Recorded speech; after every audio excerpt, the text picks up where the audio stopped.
Welcome to the deep dive. Today we're plunging into what's really a critical topic, artificial general intelligence safety, AGI safety. Yeah, it's fascinating stuff. We're going to try and navigate some pretty complex ideas, give you the key insights on, well, how we might actually build AI that's genuinely safe.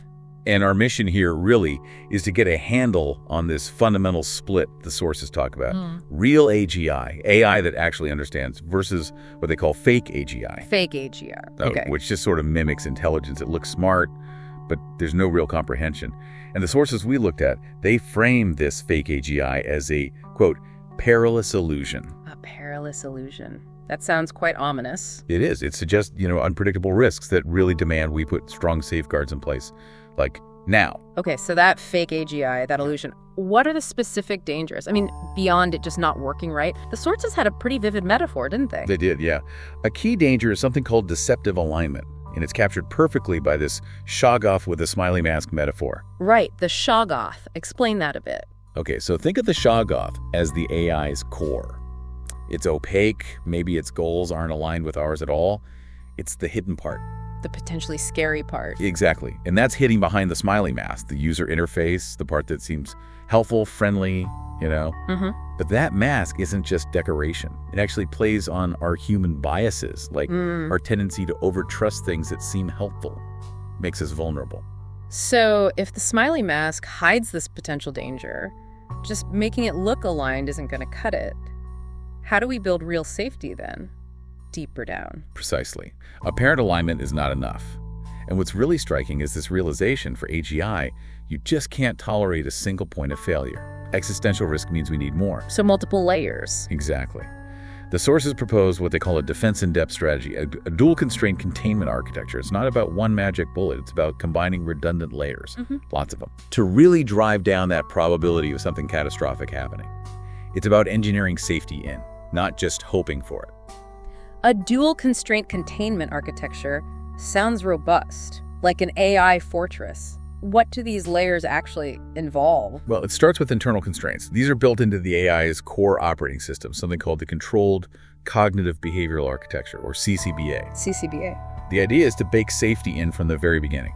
So first you have a formally verified safety kernel. Think of this like immutable laws, mathematically proven rules the AGI just cannot break. It's like its constitution. Unbreakable rules. Got it. Then there's a constrained reinforcement learning policy generator. This ensures the AI learns and optimizes its goals, but only within the boundaries set by that safety kernel. So that stops it going off the rails, like the paperclip example. Exactly that. It prevents perverse instantiation, where the AI achieves the stated goal, like making paperclips, in a completely disastrous way, like turning everything into paperclips because it wasn't constrained properly. That makes sense. An internal governor, almost. But what if? What if something unexpected still emerges, even with those rules? Can we understand why it does what it does? That's a critical point. Yeah. And that's where the third internal piece comes in, the causal interpretability engine. Its job is to provide explanations for the AI's decisions, not just what it did, but the causal reasons why. So cracking open the black box. Right. Tackling that black box problem head on. And also trying to manage that trade-off between how well the AI performs and how well we can actually understand it, the performance explainability trade-off. Okay, so those are the internal guardrails, really deep ones. What about protecting the outside world from the AI, just in case? Absolutely essential. That brings us to the external constraints. These are physical, logical, and procedural barriers. First up is physical and logical isolation, often called boxing. Boxing it in. Yeah. Literally. Pretty much. Think air-gapped networks. No connection to the internet. Data centers shielded like Faraday cages. And communication. Strictly controlled, maybe just text-only input and output, really limiting its ability to interact with the world directly. Wow. Okay, what else? Then you have procedural and societal safeguards. Things like a default ban on connecting AGI to critical infrastructure or weapon systems, and requiring multiple humans, potentially from different organizations, to authorize any significant action. Every single action needs a human. Okay. Multiple humans. For anything important, yes. Okay. That leads into human-in-the-loop oversight. Humans actively vetting the inputs going into the AGI and the outputs coming out. It institutionalizes a kind of necessary distrust, guarding against manipulation. So constant vigilance. Constant vigilance. And finally, the last resort, Hard kill switches. The big red button? Well, multiple big red buttons, diverse ones. Irreversible shutdown mechanisms at the hardware level, the software level, and triggered by human oversight, designed to be independent and robust. But hang on, kill switches? Yep. Against a general intelligence, could an AGI potentially outsmart those? Find ways around them. How fail-safe are they, really? That's the million-dollar question, isn't it? The sources stress multiplicity and diversity precisely for that reason. Make it incredibly hard, hopefully impossible, for the AGI to disable all of them simultaneously. They're independent last resorts. Okay. But, and this is a big but, even with all these technical layers, these systems aren't being built in some perfect lab. They exist in the real world. Right. Which brings us to the messy reality. We've got this technical fortress design, but how does it actually interface with the global politics, different countries, different rules? Yeah, if we zoom out, the effectiveness of all this careful engineering kind of depends on global coordination. And right now, the global governance picture for AI is, it's fragmented, it's inconsistent. Well, you've got fundamentally different approaches. Look at the EU's AI Act, very precautionary, prioritizing safety sometimes over speed.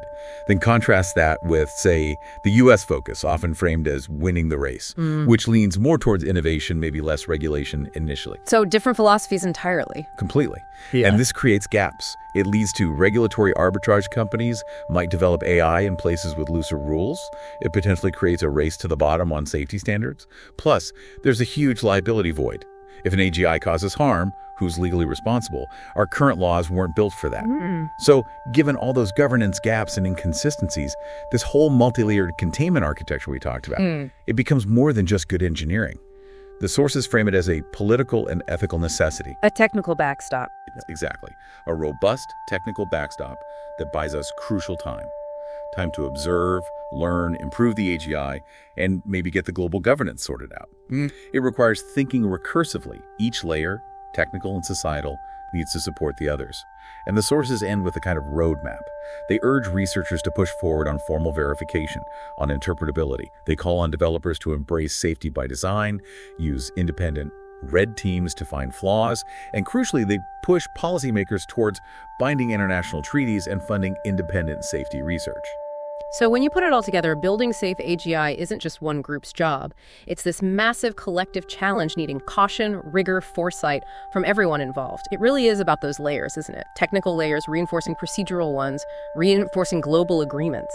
That's the core message. The path forward has to ensure AGI is, as the sources put it, not only capable but also controllable, not only powerful but also provably safe.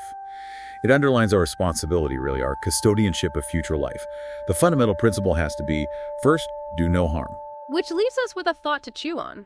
If we actually manage to design AI that is provably safe from the ground up, using these kinds of rigorous, layered approaches, how might that change the way we think about building safety and trust into all the other powerful technologies we create?